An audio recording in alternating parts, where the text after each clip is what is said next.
Kabbalistic Kabbalah and coffee. Kabbalah and coffee. Really? Yeah. It's really important to have a routine. My morning routine is I wake, I say more ani, take a whiz, or whatever. Wash, brush my teeth. Uh, Sometimes I drink water. Ideally, I'll take some fucking whatever medicine if I have any. Then what? I restart my streams, which you won't do likely, but you do. It's important, which takes like I don't know, 20 minutes to get everything done. I gotta reset other streams and stuff. Then what? You just stalling, so you have to speak on Kabbalistic topics. No, we'll get there. I make coffee. Why? Why not? And when I'm firing on all cylinders, I have every kind of coffee that's available.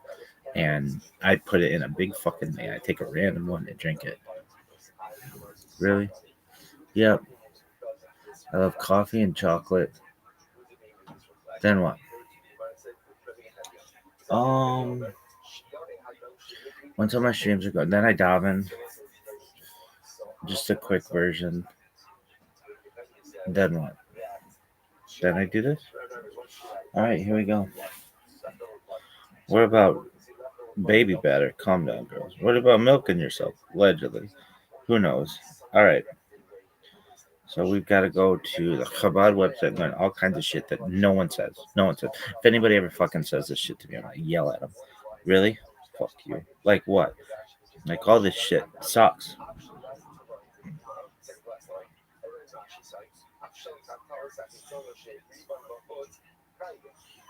All right.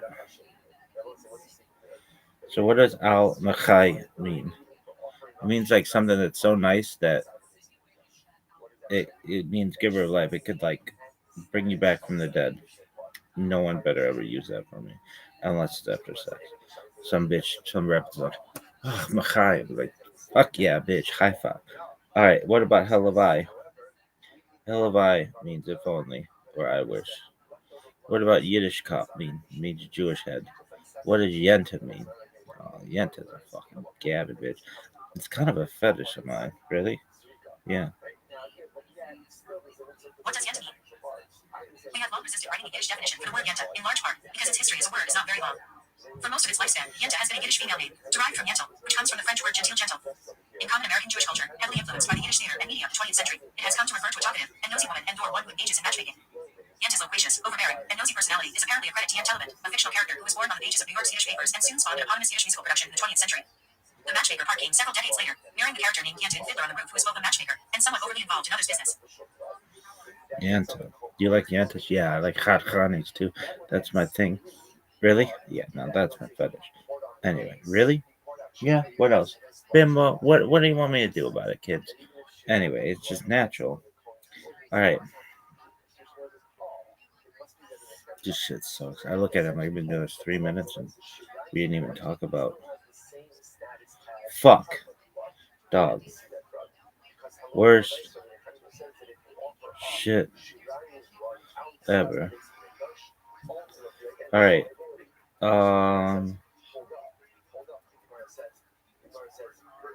Alright. Publication of the Zohar. Let's go through this shit again. It means radiance or splendor.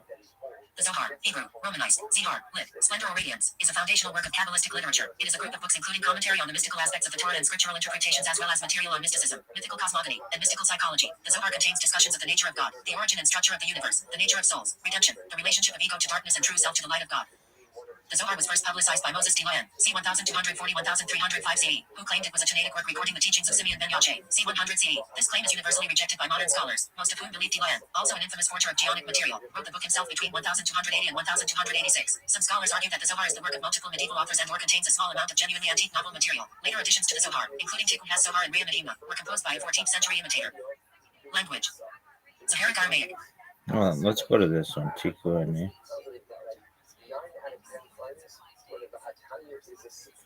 Tikkun HaZohar, Hebrew, Romanized, Tikkun HaZohar, lit. Repairs of the Zohar, also known as the Tikkunim, is a main text of the Kabbalah that was composed in the 14th century. It is a separate appendix to the Zohar, a crucial 13th century work of Kabbalah, consisting of 70 commentaries on the opening word of the Torah. In the beginning, in the Midrashic style, the theme of Tikkun HaZohar is to repair and support the Shekinah or Malkuth, hence its name. Repairs of the Zohar and to bring on the redemption and conclude the exile. Tikkun HaZohar was first printed in Mantua in 1558, followed by Constantinople editions in 1719 and 1740. Modern citations generally follow the 1740 pagination. Language and authorship. Saharic Aramaic is an artificial dialect largely based on a linguistic fusion of the Jewish Babylonian Aramaic of the Babylonian Talmud and the formalized Jewish Palestinian Aramaic of the Targum Onkelos, but confused by imperfect grammar, limited vocabulary, and loanwords from contemporary medieval languages. Tikkun HaZohar claims to have been composed by the Tana Shimon Bar Yochai and his son Eliezer ben Simeon. It was composed by a 14th century Kabbalist imitating the style of the Zohar. It contains some additions from later Kabbalists. For example, Shalom Yuzaglo, in his commentary Kismelech page 1a, explains an explanation in the text that was inserted by Isaac Luria. See below. Jerusalem Kabbalist Daniel Frisch, 1935-2005, published a Hebrew translation of and commentary on Tikkun HaZohar and the Zohar itself called Manik Mikdash. It is written in vernacular medieval Hebrew and reinterprets the Zohar according to Lurianic Kabbalah. David Solomon's bilingual annotated English translation, called the Tikkun HaZohar Margalaya, is planned to be published by Margalaya Press as of 2024. Solomon has translated the full text of the definitive 1740 Constantinople edition in parallel, line-by-line poetic form. Structure, composition, and topics. There are two introductions. The first introduction, pages 1 to 16b, tells how the book developed after Shimon Bar Yochai and his son fled from the Romans and hid in a cave, describes the 10 Sephirot according to their colors, tells the loftiness of the Tzaddikim, gives some explanations of the 70 Tikkunim, and also tells 11 additional Tikkunim. The intro discusses more concepts regarding the book, interspersed with prayers. The second introduction, pages 17 to 17b, contains a similar account of flight to the cave, etc., followed by Padach Eliyahu. Ped Eliyahu is Eliyahu's meditative prayer which contains foundations of Kabbalah, namely, that Hashem is one and indivisible, creator of all, beyond comprehension, but who reveals himself to us by the Torah and the Kabbalah and conducts the world by orders such as the 10 Sephirot, which correspond to the human form. Eli himself has no body or form. Eliyahu concludes his prayer, saying to Shimon, Rise, Rabbi Shimon, and let words of Naveli be revealed by you, for behold, you have permission to reveal hidden secrets, through you. Such permission to reveal has not been given to any human until now. Ped Eliyahu is found in the daily liturgy of Sephardic Jews, and in the daily or weekly liturgy of various Hasidic groups. Commentaries.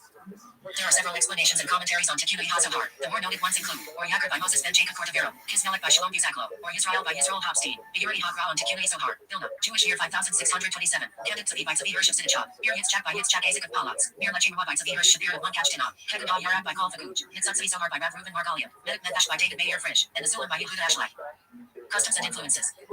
There is a custom among some Jews to study Tikkun HaZohar, especially in the month of Elul, and also during the 10 days of repentance, since according to the Kabbalists, including the Arizal, and many Hasidic books, Tikkun HaZohar repairs a person's spirit and cleanses his body and soul. Therefore, according to tradition, during these days which are called Yemei Teshuvah, days of repentance or drawing close to God, the repair of deeds is much greater. In some printed versions there is a partitioning of Tikkun HaZohar over the 40 days from the eve of Rosh Chodesh Elul to Yom Kippur, but this partitioning is not obligatory. In Hasidic communities, and others, more recently, it has been customary to publicize a list of praises of this custom and to distribute it in or the book on the eve of Rosh Chodesh Elul.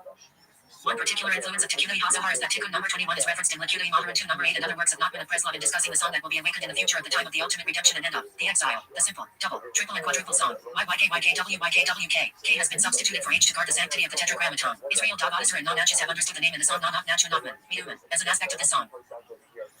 That's tight. Language. Saharic Aramaic. Contents.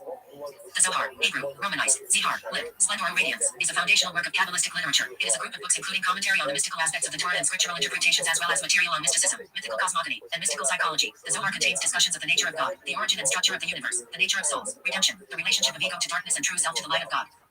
The Zohar was first publicized by Moses Dilan, c. 1240-1305 CE, who claimed it was a Tanaitic work recording the teachings of Simeon ben Yochai, c. 100 CE. This claim is universally rejected by modern scholars, most of whom believe Dilan, also an infamous forger of geonic material, wrote the book himself between 1280 and 1286. Some scholars argue that the Zohar is the work of multiple medieval authors and or contains a small amount of genuinely antique novel material. Later additions to the Zohar, including Tikkun HaZohar and Re'eh Mahima, were composed by a 14th century imitator.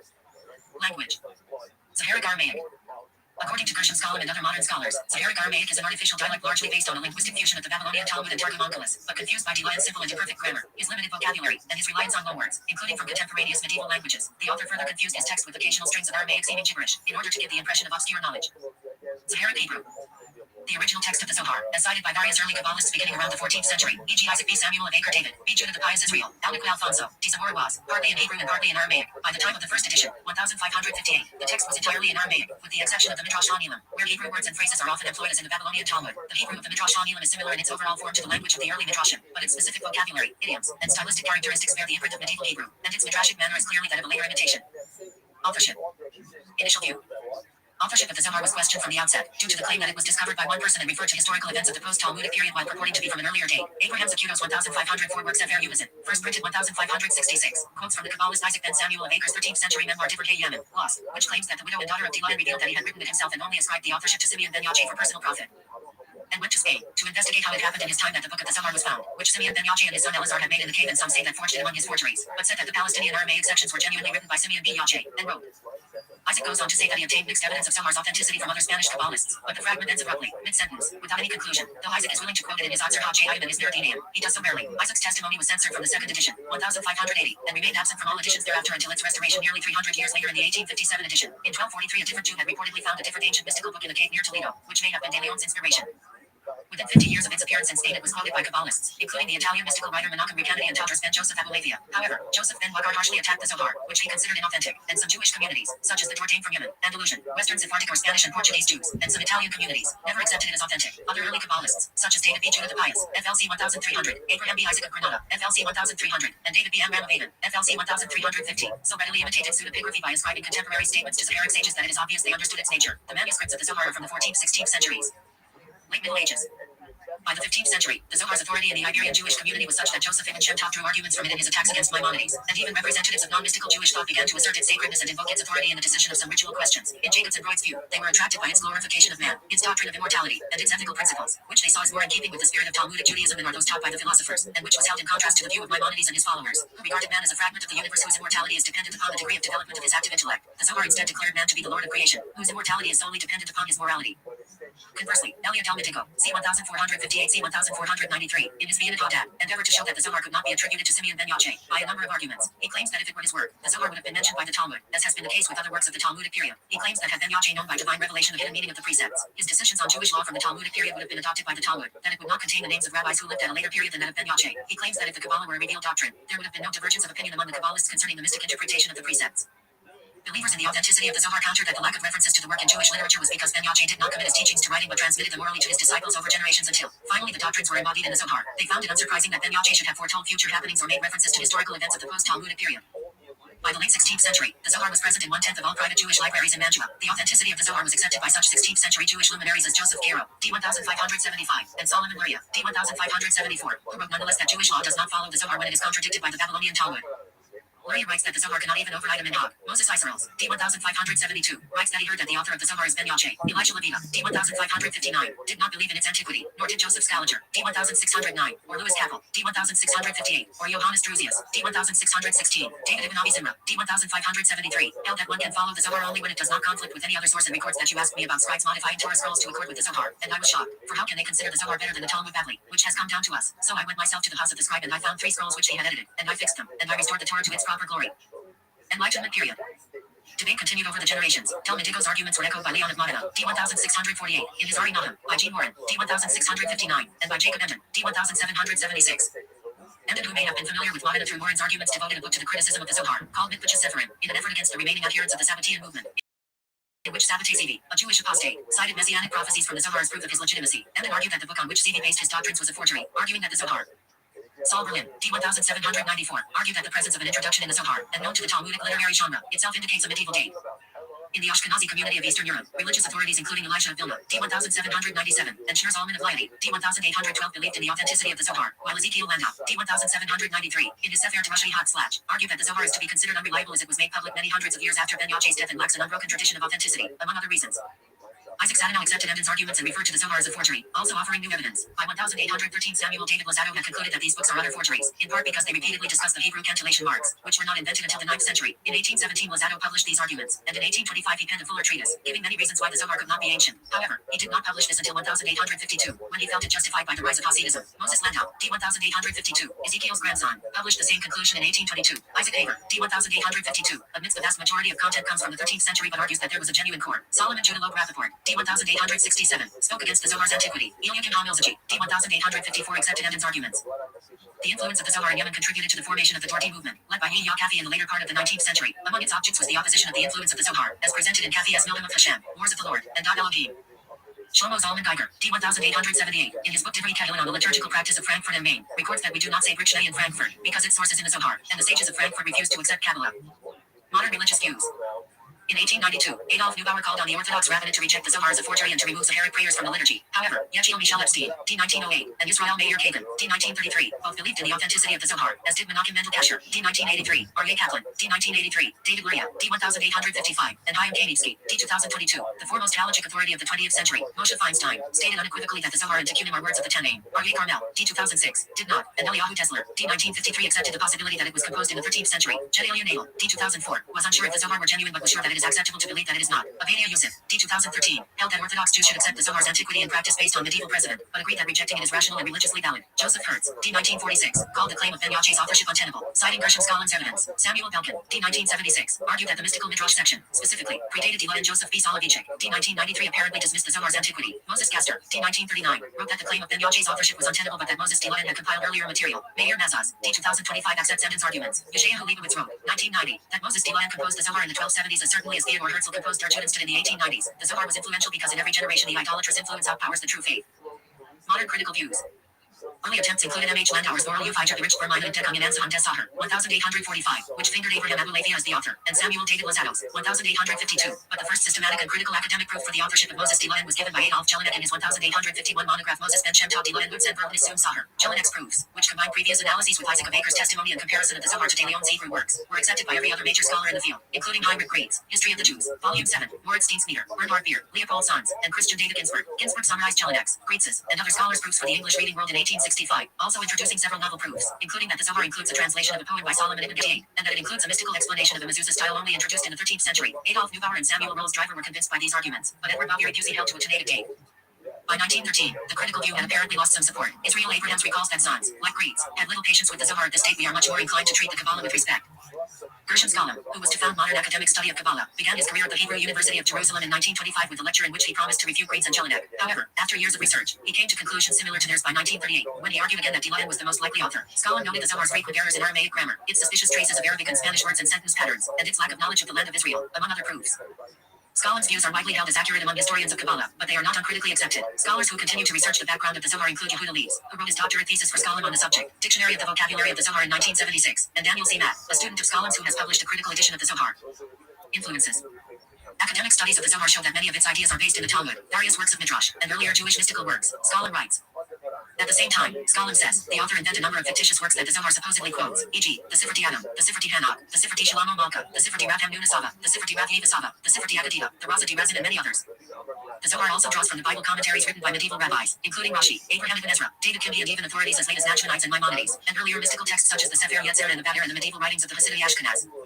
Another influence that Skolem, and scholars like Yehuda Leeds and Roni Meros have identified was a circle of Spanish Kabbalists in Castile who dealt with the appearance of an evil side emanating from within the world of the Sephirah. Skolem saw this dualism of good and evil within the Godhead as a kind of Gnostic inclination within Kabbalah, and as a predecessor of the Sidbira, the other, evil side, in the Zohar. The main text of the Castile Circle, the treatise on the left emanation, was written by Jacob HaKohen around 1265.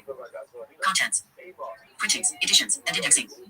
Tikkunim HaZohar was first printed in Mantua in 1557. The main body of the Zohar was printed in Cremona in 1558, a one-volume edition, in Mantua in 1558-1560 a three-volume edition, and in Salonika in 1597, a two-volume edition. Each of these editions included somewhat different texts. A copy of the second volume of Mantua first edition that traveled through the Risenstein during the Second World War recently resurfaced at the National Library of Israel. When they were printed there were many partial manuscripts in circulation that were not available to the first printers. These were later printed as Zohar Hadash, Lip, New Radiance, but Zohar Hadash actually contains parts that pertain to the Zohar, as well as Tikkunim, plural of Tikkun, repair. See also Tikkun Alam, that are akin to Tikkunim HaZohar, as described below. The term Zohar, in usage, may refer to just the first Zohar collection, with or without the applicable sections of Zohar Hadash, or to the entire Zohar and Tikkunim. Splendor rating. Citations referring to the Zohar conventionally follow the volume and page numbers of the Mantua edition, while citations referring to Tikkunim HaZohar follow the edition of Ordakoi, Constantinople, 1719, whose text and pagination became the basis for most subsequent editions. Volumes 2 and 3 begin their numbering anew, so citation can be made by parashah and page number, e.g. Zohar, NASA 127a, or by volume and page number, e.g. Zohar 3, 127a. The New Zohar. After the book of the Zohar had been printed, in Mantua and in Cremona, in the Jewish years 5318, 5320 or 1558, 1560, CE, many more manuscripts were found that included paragraphs pertaining to the Zohar which had not been included in printed editions. The manuscripts pertained also to all parts of the Zohar. Some were similar to Zohar on the Torah, some were similar to the inner parts of the Zohar, Midrash HaNilam, Sitri Yotayim and more, and some pertained to Tikkunim HaZohar. Some 30 years after the first edition of the Zohar was printed, the manuscripts were gathered and arranged according to the parashiyot of the Torah and the Megillah. Apparently the arrangement was done by the Kabbalist, Avraham HaLevi Tzfat, and were printed first in Salonika in Jewish year 5357, 1587, CE, and then in Krak W, 5363, and afterwards in various editions. Structure. According to Skolem, the Zohar can be divided into 21 types of content, of which the first 18, AS, are the work of the original author, probably De Leon, and the final 3, TV, are the work of a later imitator. A. Untitled Torah Commentary. A bulky part which is wholly composed of discursive commentaries on various passages from the Torah. A Book of Concealment. A short part of only 6 pages, containing a commentary to the first 6 chapters of Genesis. It is highly oracular and obscure, citing no authorities and explaining nothing. See Greater Assembly. This part contains an explanation of the oracular hints in the previous section. Ben Yache's friends gather together to discuss secrets of Kabbalah. After the opening of the discussion by Ben Yache, the sages rise, one after the other, and lecture on the secret of divinity. While Ben Yache adds to in response to their words, the sages become steadily more ecstatic until 3 of them die. Stalin calls this part architecturally perfect. D. Lesser Assembly. Ben Yache dies and a speech is quoted in which he explains the previous section. E. Assembly of the Tabernacle. This part has the same structure as C but discusses instead the mysticism of prayer. F. Palaces. 7 palaces of light are described, which are perceived by the devout in death. This description appears again in another passage, heavily embellished. G. Secretum Secretorum.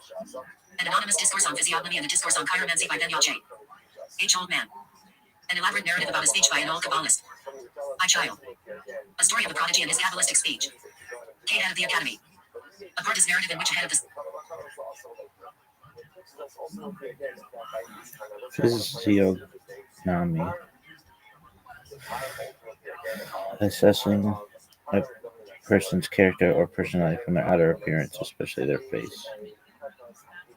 Chiromancy. Palmistry. My Child. A story of a prodigy and his Kabbalistic speech. K. Head of the Academy. A part is narrative in which a head of the Celestial Academy reveals secrets about the destinies of the soul. L. Secrets of Torah. Allegorical and mystical interpretations of Torah passages. M. Mishnahs. Imitations of the Mishnaic style, designed to introduce longer commentaries in the style of the Talmud. N. Zohar to the Song of Songs. Kabbalistic commentary to the Song of Songs. O. Standard of measure. Profound interpretation of Duke 6, 4. P. Secrets of letters. A monologue by Ben Yache on the letters in the names of God and their use in creation. Q. Commentary to the Merkabah. R. Mystical Midrash. A Kabbalistic commentary on the Torah, citing a wide variety of Talmudic sages. According to Ramaz, it is fit to be called Midrash HaElam because its topic is mostly the Neshama, an upper level of soul, the source of which is in Biriah, which is the place of the upper Gan Eden, and it is written in the Pardes that Drash is in Biriah, and the revealed Midrash is the secret of externality, and Midrash HaElam is the secret of internality, which is the Neshama, and this Drash is founded on the Neshama. Its name befits it Midrash HaElam. The language of Midrash HaElam is sometimes Hebrew, sometimes Aramaic, and sometimes both mixed. Unlike the body of the Zohar, its drashim are short and not long. Also, the topics it discusses the work of creation, the nature of the soul, the days of Mashiach, and Olam Haba are not of the type found in the Zohar, which are the nature of God, the emanation of worlds, the forces of evil, and more. S. Mystic Midrash on Ruth. A commentary on the book of Ruth in the same style. T. Faithful Shepherd.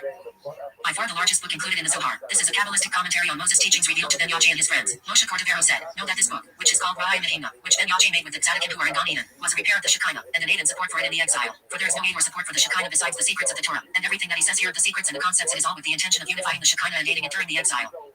U. Rectifications of the Zohar. Tikkunim HaZohar, which was printed as a separate book, includes 70 commentaries called Tikkunim, lit, repairs, and an additional 11 Tikkunim. In some editions, Tikkunim are printed that were already printed in the Zohar Hadash, which in their content and style also pertain to Tikkunim HaZohar. Each of the 70 Tikkunim of Tikkunim HaZohar begins by explaining the word Bereshit, and continues by explaining other verses, mainly in Parashat Bereshit, and also from the rest of Tanakh, and all this is in the way of Sod, in commentaries that reveal the hidden and mystical aspects of the Torah. Tikkunim HaZohar and Rai Medina are similar in style, language, and concepts, and are different from the rest of the Zohar. For example, the idea of the four worlds is found in Tikkunim HaZohar and Rai Medina but not elsewhere, as is true of the very use of the term Kabbalah. In terminology, what is called Kabbalah in Tikkunim HaZohar and Rai Medina is simply called Razin, clues or hints. In the rest of the Zohar, in Tikkunim HaZohar there are many references to Chivur Kadma, meaning the earlier book. This refers to the main body of the Zohar. B. Further additions. These include later Tikkunim and other texts in the same style. Influence. Judaism. On the one hand, the Zohar was lauded by many rabbis because it opposed religious formalism, stimulated one's imagination and emotions, and for many people helped reinvigorate the experience of prayer. In many places prayer had become a mere external religious exercise, while prayer was supposed to be a means of transcending earthly affairs and placing oneself in union with God. According to the Jewish Encyclopedia, on the other hand, the Zohar was censured by many rabbis because it propagated many superstitious beliefs, and produced a host of mystical dreamers, whose overexcited imaginations peopled the world with spirits, demons, and all kinds of good and bad influences. Many classical rabbis, especially Maimonides, viewed all such beliefs as a violation of Jewish principles of faith. Its mystic mode of explaining some commandments was applied by its commentators to all religious observances, and produced a strong tendency to substitute mystic Judaism in the place of traditional rabbinic Judaism. For example, Shabbat, the Jewish Sabbath, began to be looked upon as the embodiment of God in temporal life, and every ceremony performed on that day was considered to have an influence upon the superior world. Elements of the Zohar crept into the liturgy of the 16th and 17th centuries, and the religious poets not only used the allegorism and symbolism of the Zohar in their compositions, but even adopted its style, e.g. the use of erotic terminology to illustrate the relations between man and God. Thus, in the language of some Jewish poets, the beloved one's girls indicate the mysteries of the deity, sensuous pleasures, and especially intoxication, typify the highest degree of divine love as ecstatic contemplation, while the wine room represents merely the state through which the human qualities merge or are exalted into those of God. The Zohar is also credited with popularizing De Leon as part as codification of biblical exegesis. Christian mysticism. According to the Ancient of Days has 3 heads. He reveals, according to the Jewish Encyclopedia, commentaries, English translations. See also notes.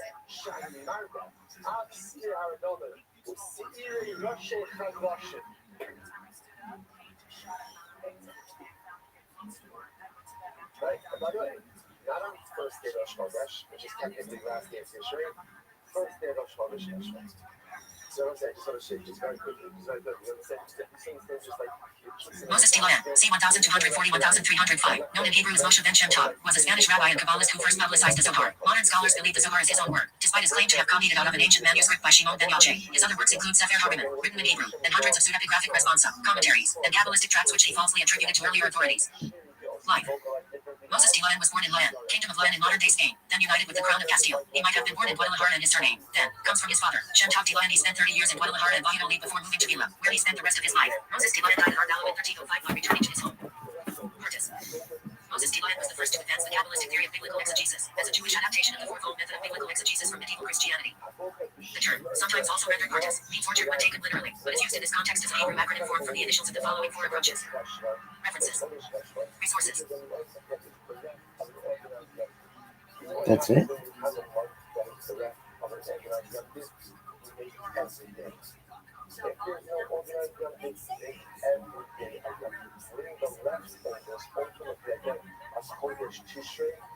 Moses Dilan, c. 1240-1305, known in Hebrew as Moshe ben Shem was a Spanish rabbi and Kabbalist who first publicized the Zohar. Modern scholars believe the Zohar is his own work, despite his claim to have copied it out of an ancient manuscript by Shimon ben Yache. His other works include Sefer Harmon, written in Hebrew, and hundreds of pseudepigraphic responsa, commentaries, and Kabbalistic tracts which he falsely attributed to earlier authorities. Life. Moses Dilan was born in Leon, Kingdom of Leon in modern-day Spain, then united with the crown of Castile. He might have been born in Guadalajara and his surname, then, comes from his father, Shem Tov Dilan. He spent 30 years in Guadalajara and Valladolid before moving to Vila, where he spent the rest of his life. Moses Dilan died in Ardalo in 1305 while returning to his home. Purchase. Moses Dilan was the first to advance the Kabbalistic theory of biblical exegesis, as a Jewish adaptation of the fourfold method of biblical exegesis from medieval Christianity. The term, sometimes also rendered Purchase, means orchard when taken literally, but is used in this context as a Hebrew acronym form from the initials of the following four approaches. References. Resources.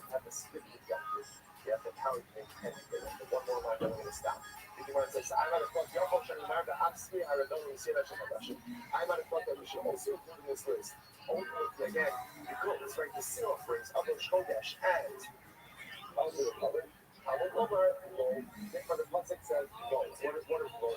No means not only these aforementioned karbanos are included in this category, but not the sin offerings of the rebellion and Rosh Chodesh. So example for today, we're doing great. It's short example.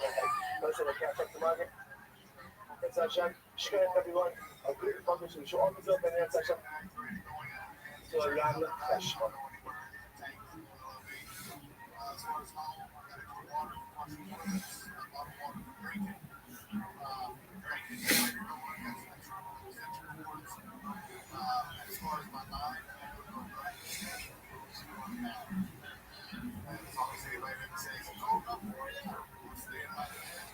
Archibald said, good morning. Let us begin my thanks to all of our sponsors for this morning share. Thanks.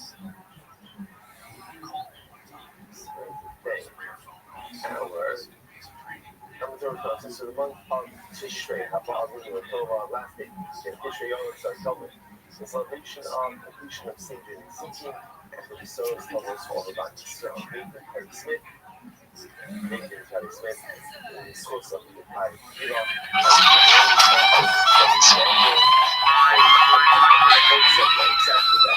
Hello, my name is Ellie. Welcome to my kosher kitchen. For my bar mitzvah, I had to learn a lot of interesting stuff. One of the things was how to keep kosher. Okay, now how many of us really know what kosher means? Kosher means permitted or proper. To make sure the Jewish people eat only holy food, God told us in the Torah which food is kosher and which food is forbidden. The Torah teaches us that animals are kosher if they have split hooves and chew their cud, which means chew their food and swallow it, and chew it again and swallow it again, until it is all ground up. I'm sure you all knew that. Animals like cows, sheep, and deer are kosher because they have both these signs. Pigs aren't kosher because they only have split hooves, but they don't chew their cud. Kosher food is good for your body and good for your soul. Soul food, you might call it. Some people think that the laws of keeping kosher is a bit old-fashioned, but the opposite is the truth. Jews Jews have been eating kosher for over 3,500 years and are still growing strong. Okay, now what else isn't kosher? The Torah gives us a long list of birds that are not kosher. Birds of prey like eagles and hawks that have grasping claws, they are innumerable. But other birds like chicken, ducks, turkey, and geese are all kosher.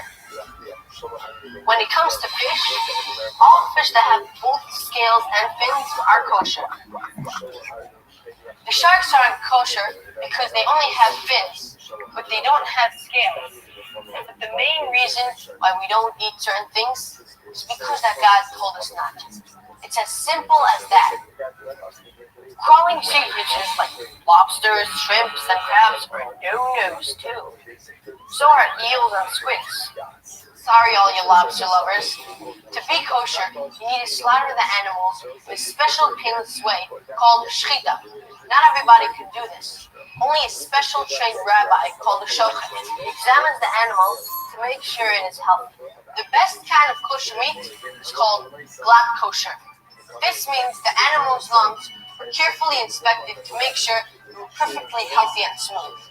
The meat must be washed, then soaked for half an hour, salted, and then washed again to drain off all the blood, because the Torah forbids eating blood. I used to think food was kosher just because a rabbi blessed it, but that's not the case at all. By eating the food that the Torah allows us, and by preparing it in the proper fashion, that's how a person keeps kosher. At the supermarket or butcher shop, you have to make sure that the meat and the poultry you buy is kosher. How do we know that? Everything that is properly kosher has a reliable kosher symbol with a recognized organization of rabbis who make sure that what you buy is kosher. So the next time you go shopping, take a look at the label. Once you check the symbol, make sure that the food you buy is kosher, then we could go ahead and enjoy it. After you cook it in a kosher kitchen, of course. And just like any other food we eat or drink, we say a blessing before we eat it. Blessed art thou, O Lord our God, King of the universe, Can't say that by word, whose though. word all things exist.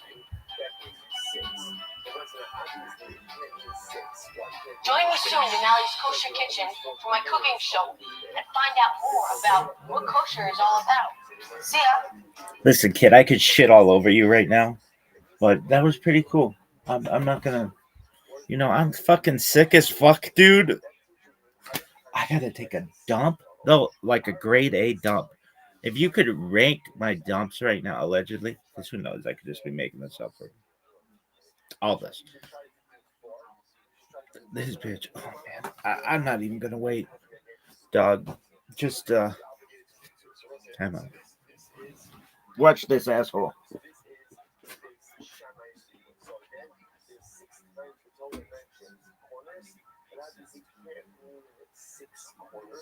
So this means segments of two. So what it tells you like this: four out of the six are the ideal, but two are necessary and mandatory.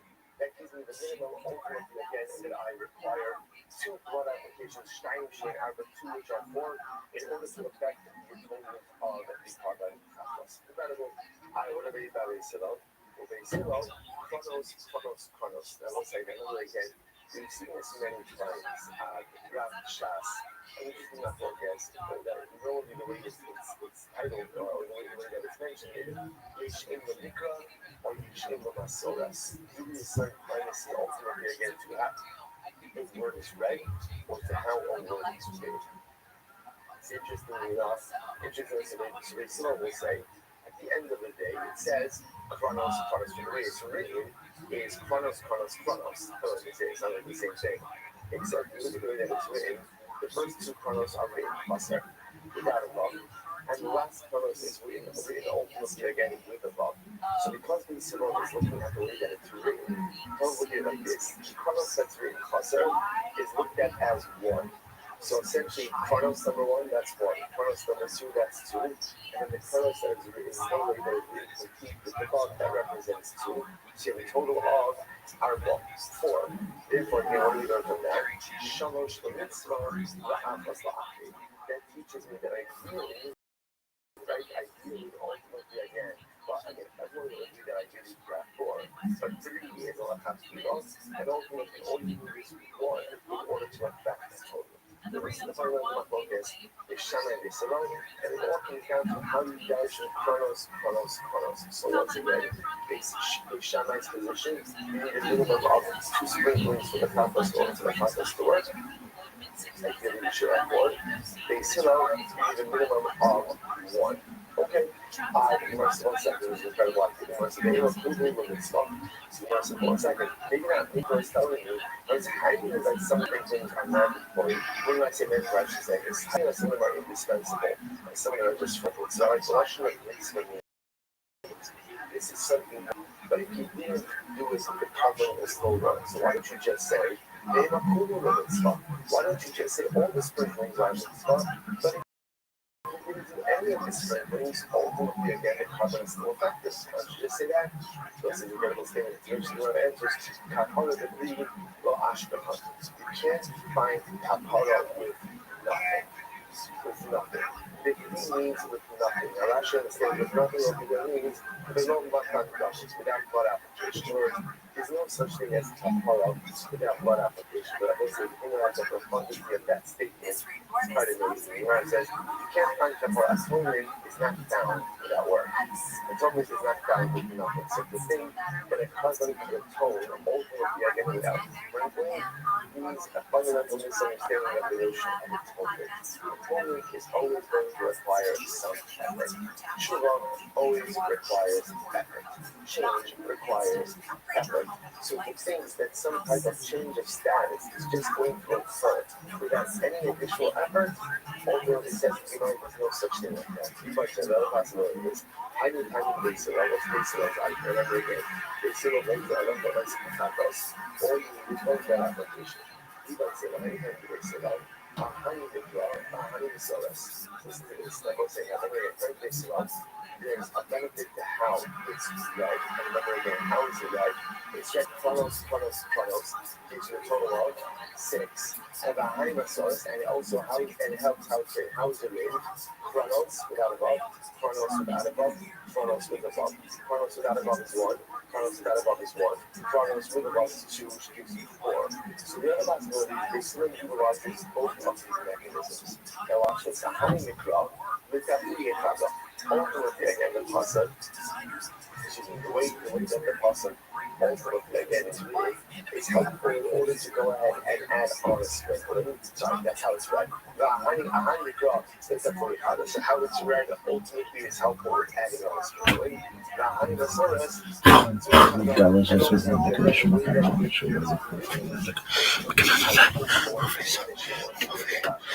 So, all right.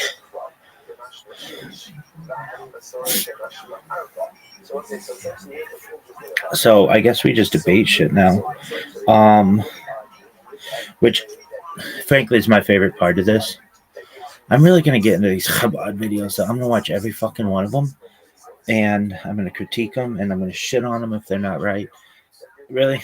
No, whatever. Yo, dog, isn't there an argument for lobster to be kosher and crab to be kosher and shrimp to be kosher because they have a very small fin on the back end, or something that could be considered a fin, and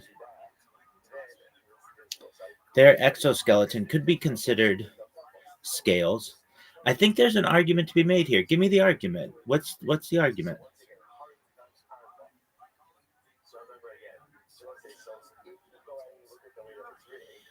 I feel you, and there is an argument, and it's been floated before. It's very much a minority rejected argument in halakha. All right, well, they're not live streaming their life, baby. Here's the case people try to make cleanly and honestly. The make lobster kosher argument. Torah criteria baseline. Leviticus says sea creatures must have fins and scales. The Torah does not define these terms anatomically. That's the crack in the door. The fin argument. Some crustaceans have small tail fins, flaps used for propulsion, especially shrimp and lobster tails. Use them for swimming, steering, and escape. Claim these appendages function as fins even if they do not look like fish fins. The Torah describes function, not modern taxonomy. The scales argument. Crustaceans have a hard exoskeleton made of overlapping plates. Protective grows with the animal via molting. Claim if scales are defined as external protective growths, an exoskeleton might qualify. Some go further to say fish scales aren't always removable cleanly either. The Torah never says scales must be flexible or detachable by hand. Linguistic ambiguity. People argue biblical Hebrew terms predate biology. Cascaset might mean armor-like outer layer, not modern scales. The Torah speaks phenomenologically, how things appear to humans. So, if it swims, has fins. If it swims, has propulsion fins and armor-like outer skin, maybe it qualifies. Why this argument ultimately fails in mainstream Judaism. Now, the reality check. Mazor, tradition. Jews have never eaten crustaceans. So what? And there are a lot of Jews who have. Kashrut is deeply tradition-based, not just textual. Talmudic clarification. Chazal defines scales must be removable without tearing skin. That happens. Exoskeletons are part of the animal itself. Taxonomic awareness. Even without modern science, Chazal clearly distinguished fish versus sherets, hamayim, creeping water things. Crustaceans fall squarely into the forbidden category. D. Slippery slope. If lobster qualifies, so do insects with shells, so do armored aquatic bugs. Kashrut collapses into chaos. That's not chaos. Who might entertain this argument? 19th to 20th century academic Bible critics, extremely fringe, heterodox Jews, people trying to harmonize Torah with modern biology, Jews who already don't feel bound by halakha. No recognized halakhic authority accepts it. Well, guess what, kids? Times change, people change. Bottom line, is it a clever argument? Yes. Is it textually creative? Also, yes. Is it halakhically valid? No chance. It's one of those fun for a late night yeshiva bullshit session, dead on arrival in Beit Din.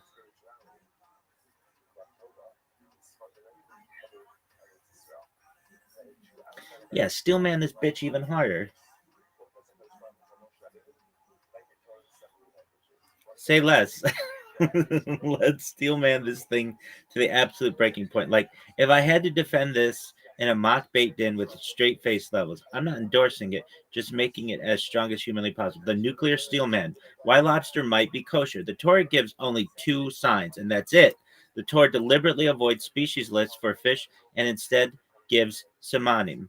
Anything in the water that has fins and scales you may eat. Key move. If the Torah wanted fish only, it would have said dog. It didn't. So the criteria are mechanical, not biological. Chazal never defined fins anatomically. There's no formal Talmudic definition of shape, size, material, placement. A fin is an appendage used for swimming and propulsion. Crustaceans, especially shrimp and lobster, have tail flukes, lateral stabilizers, rapid propulsion fins used exactly like fish fins. Steelman line. If function defines kosher signs elsewhere, chewing cud, walking on hooves, function should define fins too. Scales are not removable by hand. That's an interpretation, not Torah law. I agree. The Torah never says scales must be removable, scales must be flexible, scales must peel off without tearing. That's a rabbinic clarification, not biblical text. Crustacean exoskeletons are external, are protected, are layered, grow with the animal, are periodically shed via molting. Steelman line. Molting demonstrates that scales are not flesh, but an external garment. Yeah. The Cascaset linguistic nuke. The word Cascaset appears only in relation to water creatures. It is likely onomatopoeic, armor clatter. Cognate languages suggest shell plating, not modern scales. Steelman line. Fish scales are one example of Cascaset, not the definition of it. If biblical Hebrew had a word for shell, it didn't use it here. Phenomenological Torah reading. The Torah speaks how humans perceive things, not taxonomy. From a pre-science observer's point of view, lobsters swim, have fins, have armor, live fully aquatic lives. Steelman line. The Torah legislates perception, not phylogenetic ancestry. This is already accepted elsewhere, sun rising, etc. The Sheretz problem. Reframe. The Torah forbids Sheretz Hamayim, creeping water things, but crustaceans swim freely, are not bottom crawlers exclusively, move via propulsion, not slithering. Steelman line. A creature that swims using fins cannot halakhically be sherets. You reclassify lobster as dag-like aquatic life with non-standard morphology. Missouri counter. The usual knockout punches, we have no tradition to eat it. That's maybe within some Orthodox circles. However, 90% of Jews are not Orthodox. And of those, maybe 50% eat lobster all the time, eat shrimp all the time, eat crab all the time. So you may be like, hey, dude, we have no tradition of doing it. Well, who the fuck even knows if you're halakhically Jewish? What? Steelman responds, Mazor preserves practice, not ontology. Absence of permission does not equal proof of prohibition. Many kosher species weren't eaten historically due to geography. Steelman lied. Mazor tells us what Jews ate, not what the Torah ontologically defines as kosher. This is aggressive but coherent. Consistency attack. If lobster is trafed because it looks wrong, then sturgeon debates become incoherent. Swordfish debates collapse. Scale shedding fish logic becomes arbitrary. Steelman line. Either Samanim are real or we're secretly legislating vibes. That's a good point. Final form argument. Bait, midrash, drop mic. Is it mic drop? Torah defines aquatic kosherly, not taxonomically. Taxonomically. Dude, these are some long ass fucking words. Crustaceans possess swimming fins and external protective casquette like armor. Rabbinic restrictions limiting these signs to teleos fish reflect tradition, not textual necessity. Therefore, absent an explicit Torah exclusion, certain crustaceans plausibly meet the Bible criteria. Why it still loses. Because Judaism ultimately says the Torah lives through chazal, not through clever philology, not through biology hacks, not through legal loopholes. But as a steelman, this is about as strong as it gets without turning into karasim on acid. Yo, dog, give me an example where Chazal does the opposite and like they make an argument in the same way, like connect two things that normally they wouldn't. Basically, show that Chazal is inconsistent. Maybe they try to be consistent on lobster and shrimp and crab, but they're inconsistent on other things.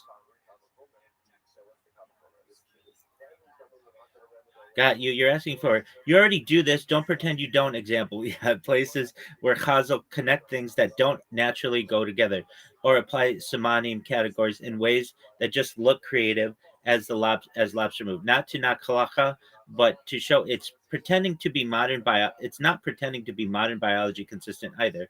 Here are clean, legit examples people use to make that pressure point. Kosher locusts, the most obvious one. This is the nuclear example. What Torah says. Certain locusts are kosher if they have 4 legs, jumping legs, wings, specific names, ambiguous. What actually happened? Most Jews lost the Mazorah. Yemenite Jews kept eating locusts, same species, same bug. The inconsistency claim. If morphology alone were enough, Ashkenazim should eat locusts. If Mazorah is decisive, then morphology never really mattered. So which is it? Pressure point. Halakha sometimes treats Samanim as objective and sometimes says no tradition, no eating. That's not clean consistency. Turkey. This is an excellent one. Retroactive kosher logic. This one drives people nuts. Turkey is New World. No ancient Jewish Mazorah. Still accepted as kosher. How? Post facto reasoning. It fits the signs. It behaves like kosher birds. Everyone eats it now. Steelman inconsistency claim. Turkey got a pass without Mazorah. Lobster doesn't. Even though lobster fails only by rabbinic interpretation, not Torah text. Why is absence of tradition fatal for shellfish but not for turkey? That's an excellent fucking point. Fins is equal to scales, but not the reverse. Chazal says any fish with scales has fins. This is empirical, not textual. Problem? It's one directional, not derived from Torah language. Use in halakhic fact. Inconsistency angle. If Chazal are allowed to make empirical generalizations, turn them into legal shortcuts, then someone arguing all creatures with X and Y should qualify isn't methodologically crazy, it's just outvoted. The half earth, half mouse creature. Classic Amar example. A creature is half flesh, half dirt. One side alive, one side not. Chazal debate Tuma status seriously. Inconsistency claim. If halakha can classify metaphysical edge cases we now call mythical or symbolic, then don't pretend lobster fails because of biology. Halakha would never halakha was never pretending to be zoology. Ben Pakua, fetus found inside a slaughtered animal.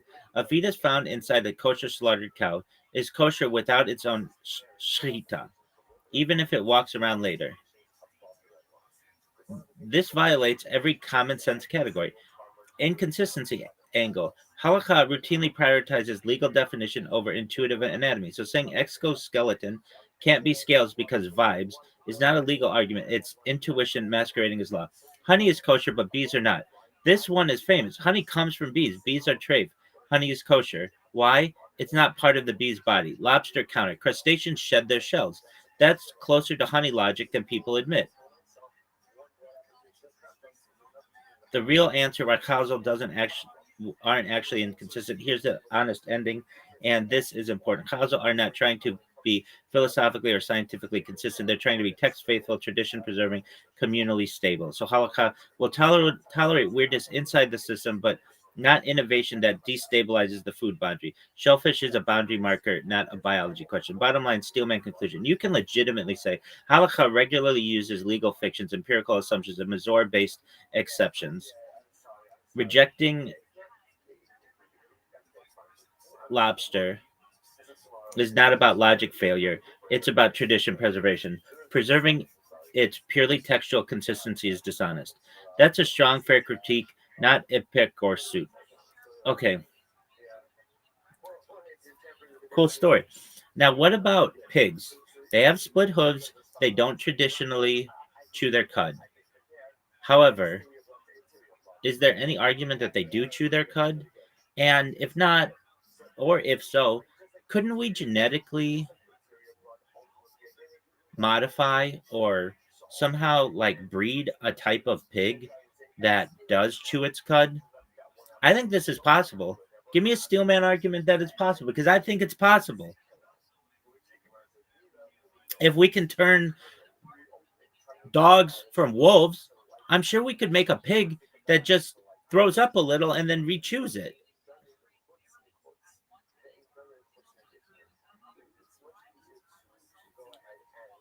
All right, let's do this carefully but brutally, Steelman. Conceptual only, no lab playbooks. No, here's how to gene edit a pig. We're staying in theoretical logic argument land, not Frankenstein farm. Though I'm all about Frankenstein farm if we need to be able to get bacon. The Steelman, could a pig ever be kosher? Baseline everyone agrees on. Torah land animals need two samanim. Split hooves, ma'ala gera. Brings up the cud. Pig, split hooves, yes. Does not chew cud, explicitly named in the Torah as the counter example. So pigs are not accidentally treif. They're the paradigmatic treif mammal. That's the mountain. Now we climb it. First, Steelman. What does ma'al gera actually mean? The Torah describes behavior, not digestive anatomy. It does not say has a four-chambered ruminant stomach, is taxonomically a ruminant. It says brings up the cud, observable regurgitating and chewing. Steelman claimed, if an animal behaviorally regurgitates and rechews food, it satisfies the Torah's criterion regardless of how it got there biologically. Halakha already does this elsewhere. The phenomenological, not microscopic. We judge what the animal does, not its evolutionary history. Are there fringe claims pigs sort of chew cud? Short answer, no solid halakhic ones. Pigs do not ruminate. They may regurgitate when sick or stressed, but that's pathological, not normative behavior. Halakha doesn't count illness hacks. So natural pigs are out, no debate. But that's not your real question. The real Steelman, a new animal with pig samanim. Here's where the argument actually lives. Claim, if you breed or engineer an animal that has fully split hooves, routinely regurgitates and rechews food, does this as a stable species trait and is not merely a sick pig, then halakhically, you may no longer be dealing with a pig at all. Steelman line. Kashrut is determined by present samani, not ancestry. This is not made up. It's consistent with halakhic reasoning. Precedent. Halakha does not care about lineage. Example, Turkey. New World, Norma Zora, accepted based on samanim and behavior. Ben Pakua. Legal status defined by situation, not genetics. Fish samanim. We don't ask, what clod is this? We ask, what does it have now? Steelman principle. Halakha judges the creature in front of you, not its family tree. So what if it comes from pigs? This is where you push hardest. Halakha already allows crossbreeds, like mule issues. Species drift over time. Animals where ancestors were different, wild to domestic.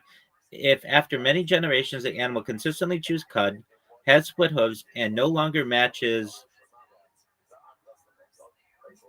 pigs behaviorally, Steelman claim or something behaviorally. Bullshit behaviorally. Steelman claim. At some point you've created a new halakhic species, not a pig with a trick. The pig named in Torah problem, the biggest obstacle. The Torah explicitly says the pig, because it has split hooves but does not bring up cud, is impure. Steelman response, aggressive but coherent. The Torah defines the pig by its failure. An animal that no longer fails that criterion is not the Torah's pig. That makes fucking sense to me. This is the same logic used in change of identity, Metzuit-based halakha, legal classification after transformation. Why this argument would still almost certainly be rejected. Almost, baby. That's horseshoes and hand grenades, kids. Let's be honest.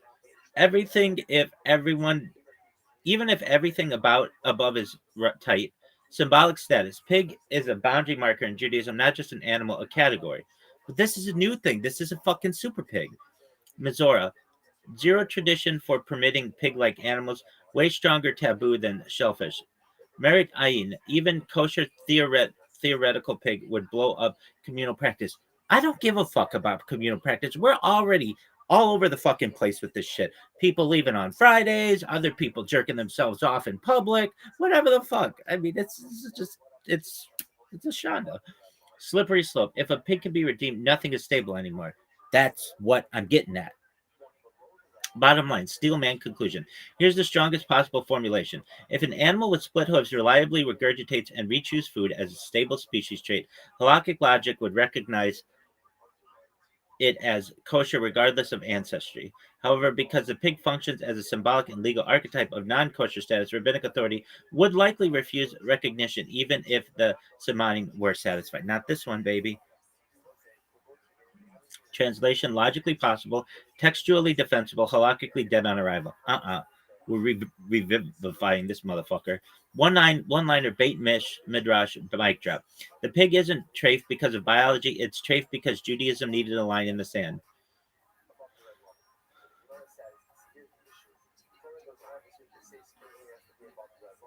Yeah, give me camel.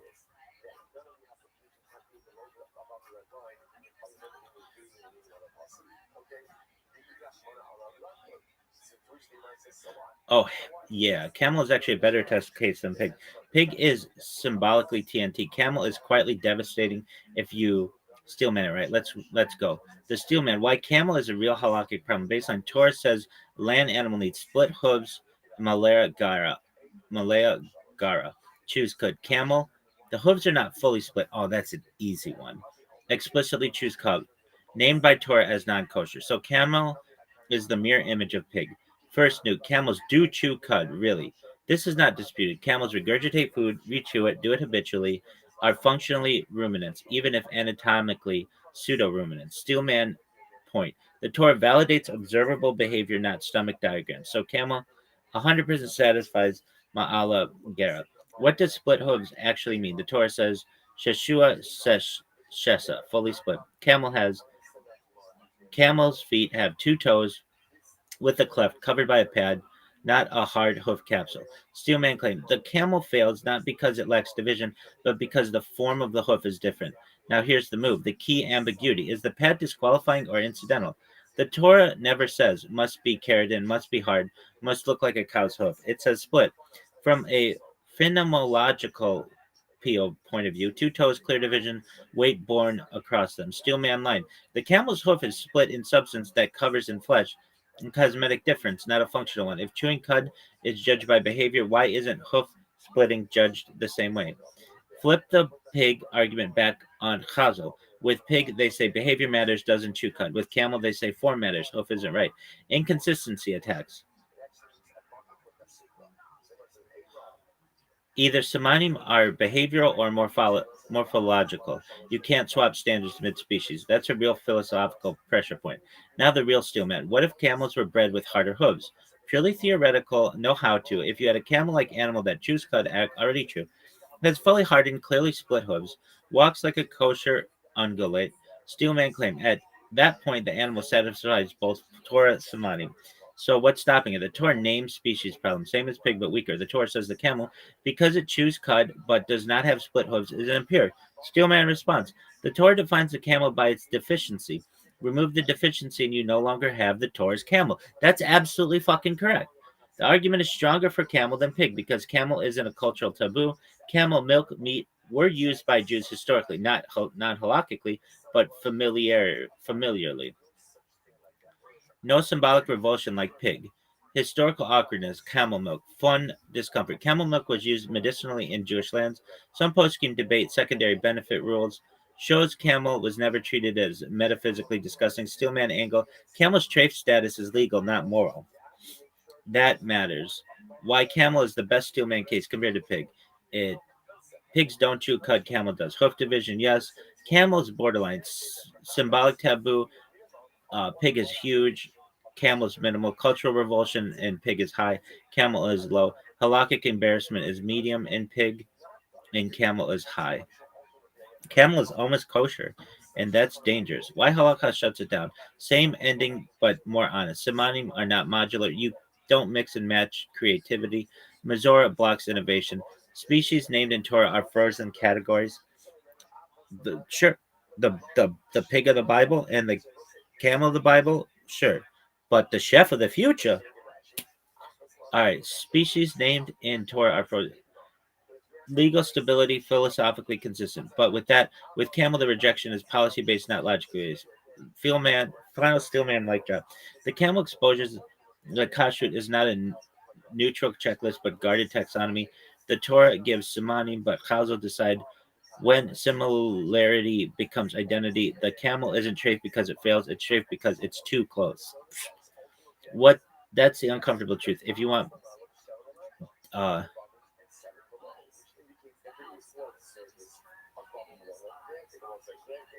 give me all of the borderline cases like giraffe, kangaroo, sturgeon. I want all of them. And give me just, you don't have to go into all kinds of detail, just like a chart and whether one's kosher, whether one's not, and what the argument would be for it to be kosher if it's not. Say no more. Here's a clean, Beit Midrash friendly cheat sheet. The classic borderline stress test animals that expose where kashrut logic gets tight, wobbly, or policy driven. No essays, just what it is, status, and the steelman why you might think yes. So giraffe, mammal, split hooves, choose cut. Kosher, theoretical. Has both. Taurus, Samanim, only issue is practical shachita location, not kashrut. Where is it? It's right above, it's right below the neck, not at the chest. Camel, mammal, choose cut, hoof borderline, not kosher. Hoof is split functionally. Pad may be cosmetic, not disqualifying. Pig, mammal, split hooves only, not kosher. It could ruminate. If it could ruminate behaviorally, Simani would be met. Kangaroo, mammal, neither Simon, not kosher. Some argue cud-like regurgitation, jumping gait muddles hoof logic. Interesting. Horse, mammals, single hoof, no cud, not kosher. None serious, sometimes cited for hoof does not equal split debates. Zebra is a mammal, single hoof, not kosher, same as horse despite visual striping weirdness. Giraffe camel hybrids, theoretical, mammal mixed, not kosher. If split hoof plus cud emerge stably, could be a new halakhic species. Okay, giraffe camel hybrid. I didn't even know that was a thing. Sturgeon fish, bony scutes, not kosher, mainstream. Scutes may qualify as scales, some fall off in processing. Swordfish, fish, juvenile scales, disputed, mostly not kosher, has scales early in life, meets samanim at some stage. Monkfish, angelfish, reduced scales, disputed. Scales exist but embedded, definition question. Eel, fish, microscopic scales, not kosher. Scales exist but aren't visible or removable. Catfish, fish, no scales, not kosher, none, used as a contrast case. Shark, fish, dermal denticles, not kosher. Denticles resemble scales structurally. Ray, skate, fish, denticles, not kosher. Same argument as shark. Octopus, squid, mollusk, not kosher. Non-serious, sometimes involved to show boundary clarity. Crab, lobster, shrimp, crustacean, exoskeleton, tail fins, not kosher. Exoskeleton is equal to cascasa. Tail flukes is equal to fins. Locust, insect, Torah samanim, kosher only with Mazorah. Morphology matches Torah. Mazorah lost for most Jews. Turkey, bird, accepted signs, kosher, retroactively accepted without ancient Mazorah. Peacock, bird, unclear, disputed, avoided. No clear prohibition, vibes, and lack of Mazorah. Emu, ostrich, bird, explicitly listed, not kosher. Name, species, categorically frozen. Meta pattern, the real takeaway. Samanim are tight. Species named in Torah are frozen. Fish, samanim are looser. Debates explode over definitions. Birds, Mazorah dominates. Logic takes a backseat. Insects, Torah allows some tradition, decides which shellfish, and pick boundary markers, not biology cases. One line, bait midrash, truth bomb. The closer an animal gets to kosher, the more halakhic panics, and the more halakha panics and locks the door.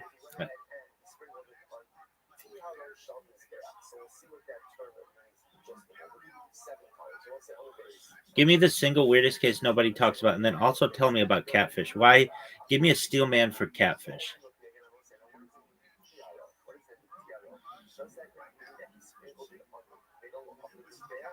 All right, buckle up, and here's the single weirdest aquatic case nobody brings up, and then we'll steelman catfish as hard as it can be steelman, even though it still loses. The weirdest case, hagfish, aka nightmare noodle. If catfish is controversial, hagfish is pure halakhic body horror. What it's like? It's eel-like, no jaws, no real bones, cartilage, produces copious slime, ill. Has a skull but no vertebrae, ancient prehistoric vibe. Why? It's weird halakhically. It's clearly aquatic, clearly a fish-like thing, but no fins, arguably no scales. Doesn't fit clearly into fish as Chazal conceptualized them. Why nobody talks about it? Because it's obviously not kosher, but for a deeply unsettling region. It exposes that fish in halakha is a legal category, not a biological one. If you tried to classify it, you'd have to ask: is it sheretz hamayim? Is it a dag? Is it something else entirely? Steelman discomfort point. Halakha avoids this case because it's hard. Halakha avoids this case not because it's hard, but because it shows that the Torah's categories were never meant to cover evolutionary edge cases. It's not forbidden cleanly. It's forbidden because it breaks taxonomy. That's the creepy part. Now, catfish, the steelman as good as it gets. Baseline, no visible scales, smooth skin, Torah criteria not met, universally treif. But here's the best possible argument. No copium, just maximal pressure. The embedded scales argument. Some fish, like sturgeon adjacent to baits, have scales that are embedded in the skin, not easily removable, still considered scales by some definitions. Catfish skin contains dermal denticles, body nodules, protective, external, sensory integrated. Steelman argument. The Torah never says scales must be peelable, only external and protective. This argument is weak, but it's the door. The cascade equals teleos scale move. Same move as lobster, but subtler. Claim cascade might mean that any external protective layer, not necessarily overlapping with scales, with not necessarily overlapping fish scales. Catfish skin is tough, it's abrasion resistant, and it's protective against predators. Steelman line. Smooth does not mean scaleless. It means non-overlapping. The barbels is fin stretch. This is the dirtiest argument, but people try. Catfish have multiple fins, dorsal, pectoral, adipose, plus barbels, whiskers. Some might argue barbels function like stabilizers combined with fins. Locomotion criteria are met. This doesn't help scales, but it shores up fins so that the whole debate narrows to one simon. The fins to scales inversion attacks. Hazel says any fish with scales has fins, but not any fish with fins has scales. Steelman critique. This is an empirical assumption, not Torah law. Catfish falsify the neatness of the rule. This does not make catfish kosher, but it attacks the confidence of the system. The phenomenological argument. From a pre-modern observer, catfish look like fish, swim like fish, are harvested like fish, live entirely underwater. Steelman line. If Torah law were about perception, catfish would qualify absent a technical exclusion. This is basically saying you only know catfish are treif because of rabbinic interpretation, not Torah plain meaning, which is true. White catfish still fails hard. Let's be honest, Chazal explicitly understood scales in a way that excludes catfish. No Mazor anywhere. Catfish are used as an example of scaleless fish. Zero ambiguity in practice. Catfish are not dangerous to the system the way camel or sturgeon are. They're just useful foils. Final contrast, why it matters. Hagfish breaks the category of fish entirely. Sturgeon, almost kosher, threatens scale logic. Camel exposes simonim inconsistency. Pig, boundary marker symbolic. Catfish shows how much interpretation hides behind obvious. One-liner mic drop. Catfish aren't treif because they fail the Torah. They're treif because Chazal told us what the Torah meant.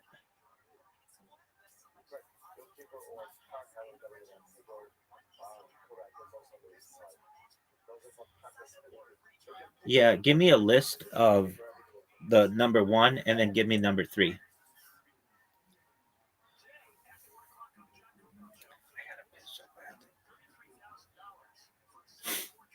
All right, got it. You want a ranking, but the number one and number three are most likely to cause a halakha. Okay.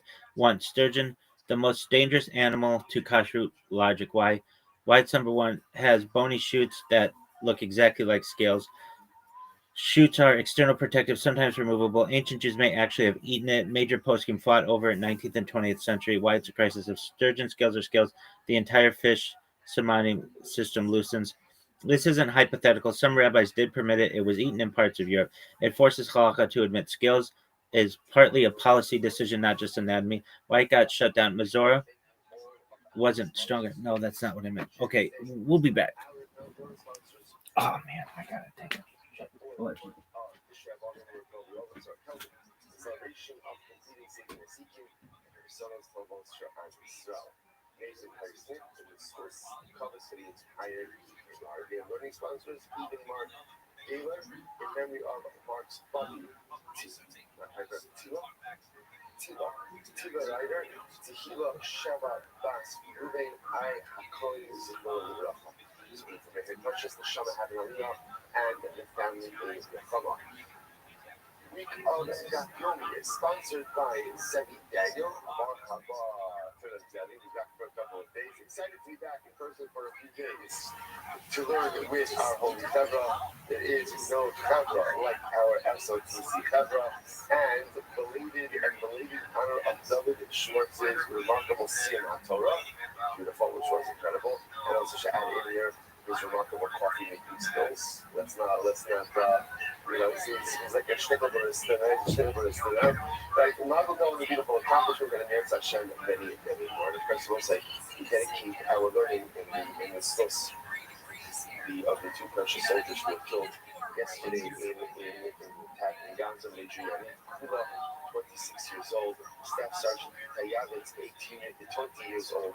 We hope that as a married common of precious Nishanas will have an aliyah and their families in the Kama.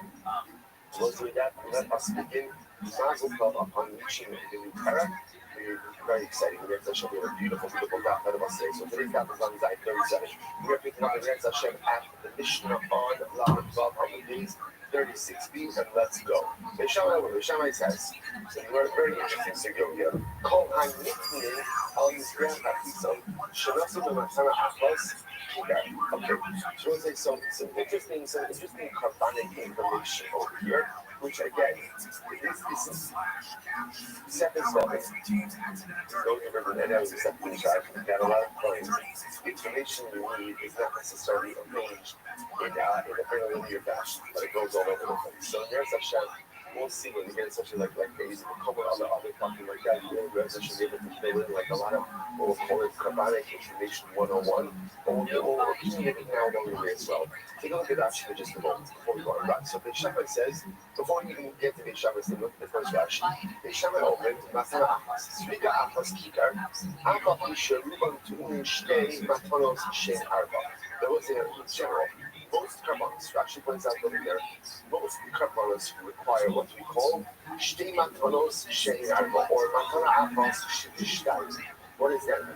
Generally, we're going to see that the Srika was done by the corner of the Mizbeach. The way we normally wanted to do a Srika was to do it at the corner. If you do a corner Srika, then what ends up happening? It ends up essentially, the blood gets splashed on two corners of the Mizbeach. That's what it means when it says, Makana Achos Shem. Like if you see it into a coma in the morning, you see that expression all the time. Probably didn't know what it is, because most of us was like these karmanos.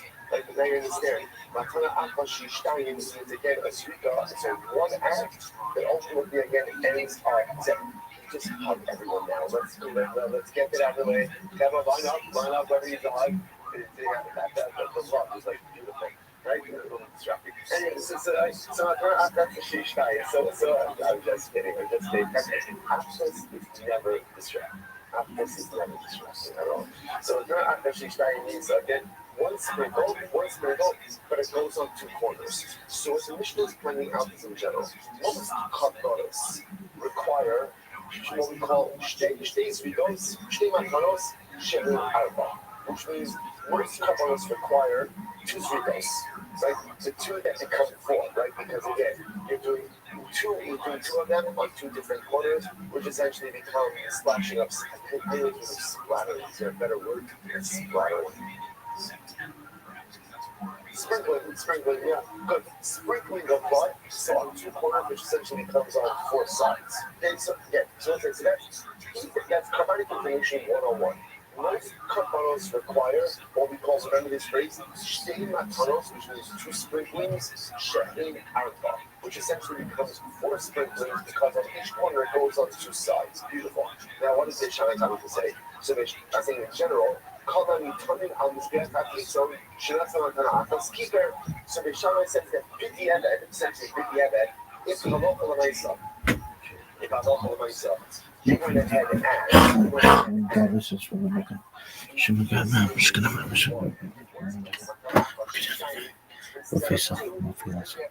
We're still going? Yeah. Why?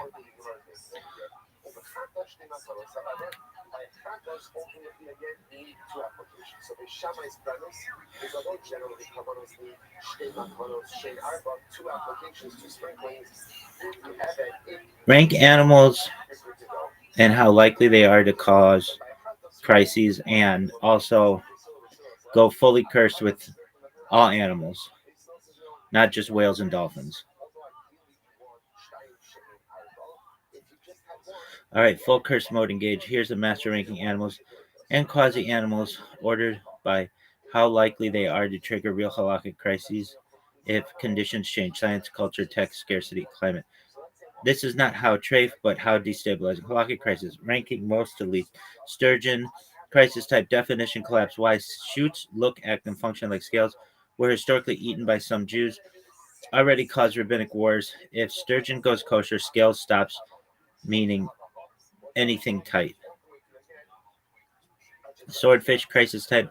Temporal. Simanim. Why has scales as a juvenile, loses them later, forces a question. Do Simanim have to persist for life? No, fuck no. Or God would have said this is what it is. If one life stage counts, a lot of fish reopen. Tough shit. Camel, crisis type, internal inconsistency. Why actually choose cud? Hooves are split-ish. Torah disqualifies it anyway. Camel exposes the simanim are not applied systematically. Giraffe, crisis type, practical halakha, embarrassment. Why 100% kosher by simanim? Nobody eats it due to shchita uncertainty. Proves kosher does not equal halakhically usable. Pig, engineered in the future. Crisis, symbolic meltdown. Why split hooves already? If cud chewing were introduced, theoretically logic breaks. even if logically kosher, culturally impossible. Locust, crisis type, Mizor fracture. Why? Torah explicitly allows some. Most Jews lost to tradition. Yemenites didn't. Same bug, different Jews, opposite outcomes. Sturgeon like sharks and rays. Crisis type, scale definition drift. Why? Dermal denticles resemble scales. Protective external structure pushes cascade to the breaking point. Kangaroo, crisis type mammal model failure. Why? No cud, no hooves, but regurgitation adjacent behavior exists. Reminds us of how Eurocentric Samanim are. Dolphins, whales, crisis type moral intuition versus halakha. Why magmals are not fish. Intelligent, emotional, not no Samanim. People want them kosher emotionally. Halakha says nope. Hagfish, crisis type category annihilation. Why? Barely a fish. No scales, no fins. Ancient evolutionary freak.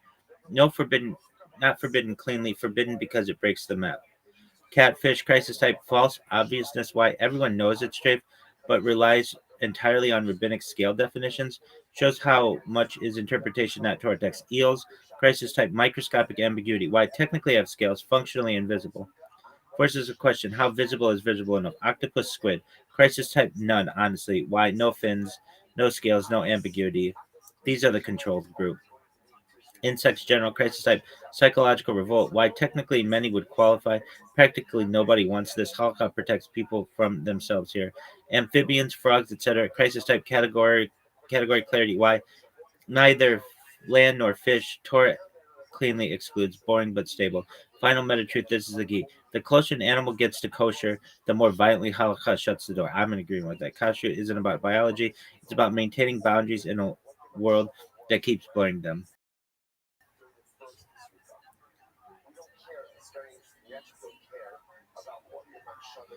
Yeah, give me the one that's going to change in the next 100 years, and then ultra cursed and lab grown meat plus chimera animals.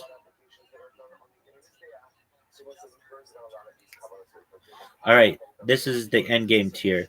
I'll do it in two clean parts. The single case most likely to flip in the next 100 years: ultra cursed lab grown meat and karaite man animals plus category collapse. No, chimera animals.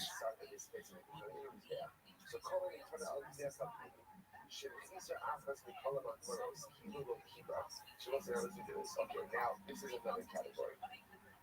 This other category is as follows. All inner covers, which means all covers that have the blood. Got you. We're going full ultra cursed one, no karaite overlay. Buckle up. Here it's halakhic night. Ultra cursed chimera animals and halakhic night. If a chimera animal is an organism composed of cells, tissues from two or more distinct species. Think half fish, half cow, or part crab, part lobster, part pig. Legally, biologically, culturally wild. We'll rank them and maintain conceptual crisis point. Fish plus mammal chimera. Cow cells plus sturgeon scales. Simonim conflict mammal split hooves chew cud. Fish scales plus fins. Chimera has one of each in different parts. Halakhic problem. Which Simonim count do we judge majority tissue or presence of any kosher tissue? Does partially kosher exist? Steelman argument for kosher. Only the kosher tissue is eaten. Torah Simonim are behavioral or functional, not total body inclusive. If scales cover non-viable part, eatable meat may be kosher. Reality, rabbis would almost certainly veto, but logically it's ambiguous. I like that. Land aquatic chimera, for instance, a camel plus eel hybrid. Simonim conflict. Land, split hooves plus chew cub, aquatic fins plus scales. Hybrid, partial land, partial water. Crisis, is it a dog or a behemoth? Does testosterone behavior override aquatic simonim? Steelman argument for kosher. Eat only the part that meets simonim for its category. Behavior could determine classification. Functionalist reading. Wild twist. Could create an animal where both categories are mostly kosher, making a mashup allowed by Torah logic if examined carefully. Shellfish, mammal, chimera. For example, lobster, exoskeleton plus pig body. Simonim conflict. Mammal, hooves, cud, shellfish, exoskeleton, tail fins. Chimera, exoskeleton on hooves or tail fins on mammal. Halakhic nightmare. Mammals are trafe if missing cud. Exoskeleton doesn't count. Fins versus hoof. Overlapping categories. Steel man for kosher. If mammal tissue is functional, behaves kosher. Cud, hoof. Exoskeleton could be ignored like skin or hide, but rabbinic intuition would scream trafe. Multifish chimera. Sturgeon plus catfish plus fortress. Simonim conflict. Sturgeon, bony scales, partially kosher. Catfish, no scales. Trape, swordfish, juvenile scales. Crisis: if all tissues are in one animal, are semanim cumulative? Which tissue determine? I think that which tissue determines kosher status? Steelman logic. Torus functional. If part meat semanim, eatable part may be kosher. For whole animal rulings, rabbi likely veto. Conceptually, this is textually defensible but socially impossible. I don't know about impossible. Extreme hybrid grown chimera, cow plus lobster plus camel plus fish fins. The apex nightmare, mammalian meat, ruminant digestion, lobster exoskeleton, sturgeon-like scales, fish fins. Every siman conflicts. Identi- Identity of this animal completely annihilated. Halakhic problem. Category collapse. Is it land or water, mammal or fish? Traditional semanim logic fails. Future postscript must choose which semanim dominate. Steelman argument for kosher. Maximal stretch. Only evaluate edible tissues separately. Ignore cosmetic non-kosher parts. Use functionalism. For instance, tissue behaves like kosher mammal and kosher is equal to kosher. Textually, Torah never defined animal in extreme hybrid terms. Reality, impossible under current halakha, forces new legal principles, could drive rabbinic lab animal codes in the 22nd century. Okay.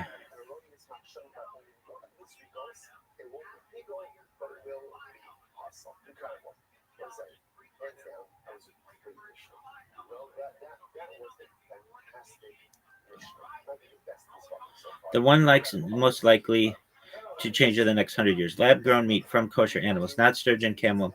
This is the real revolution. Why this one flips? Because it hits three weak joints at once. Shchita, uh, ever min chachai, identity to meat, and it does so without touching samanim at all. The core halakhic crisis. Lab grown meat comes from cells, not an animal, involves no slaughter, involves no death, involves no body. So the question becomes, is the meat defined by origin, process, or substance? The question has never been fully resolved. What poskim will eventually permit, with limits. Steelman logic that will win long term. If the starter cells come from a kosher species extracted without killing, and the growth medium is kosher, and the final product is chemically identical to meat, then halakhic argument. This is closer to cheese or yeast than to flesh. Many will say it's parov or kosher with certification, possibly even allowed with milk. Yes, that cursed. Wow. This will change eating forever. Why this beats sturgeon? Sturgeon threatens definitions. Lab meat threatens practice. That's why it wins. Cool. You're fired. Go fuck yourself.